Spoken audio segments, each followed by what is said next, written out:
प्रश्न है जो कि दिल्ली पुलिस एसआई में आ रखा है। यदि ए सी का 1/6 है, ए जो है वो सी का 1/6 है, ऐसे लिखेंगे, का की जगह गुणा का निशान 1/6 है, और बी जो है वो ए का दुगुना है, ऐसा लिखेंगे, का की जगह गुणा का निशान।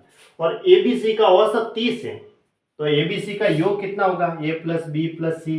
अगर औसत है वो 30 है तो योग बराबर औसत गुणा संख्या होता है। औसत 30 है और संख्याएं कितनी है, 1 2 और 3 है, तो 30 को 3 से गुणा करेंगे तो कितना आया, 90। भाई 30 को 3 से गुणा करेंगे तो योग कितना आ गया, 90।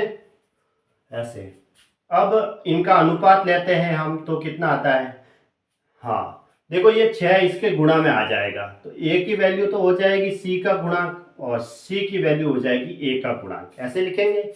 यहाँ कुछ नहीं है तो यहाँ 1 लिख दो। बी की वैल्यू तो होगी, ए और बी का अनुपात लिख रहा हूँ, बी की वैल्यू तो होगी ए का गुणांक और ए की वैल्यू जो होगी वो बी का गुणांक, ऐसे लिखेंगे। अब इनका एक साथ अनुपात ले लेते हैं, ए बी और सी। ए और सी का अनुपात दे रखा है 1:6 और ए और बी का अनुपात दे रखा है, कितना दे रखा है, 1:2, मुझे ऐसे दे रखा है, ठीक है।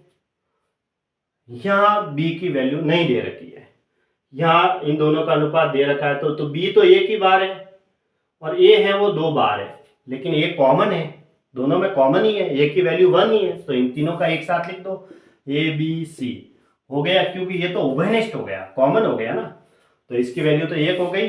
अनुपात बी की वैल्यू 2 और सी की वैल्यू सी की वैल्यू कितनी है, 6 के अनुपात में है। अब हमें ए और सी का अंतर निकालना है, अंतर कितना है, 6 में से 1 गया, 5 की वैल्यू निकालनी है, और हमें दे क्या रखा है, योग दे रखा है, तो योग दे दो, 6 2 8 ने 9, 9 की वैल्यू दे रखी है 90, तो 1 की वैल्यू 10 होगी और 5 की वैल्यू कितनी होगी, 50, तो 50 इसका आंसर हो गया, क्योंकि 6 में से 1 गया, 5 निकालना है, यानी ए और सी के बीच अंतर निकालना है, तो 6 में से 1 गया, 5 की वैल्यू निकालनी है, तो ऑप्शन डी सही है इसका।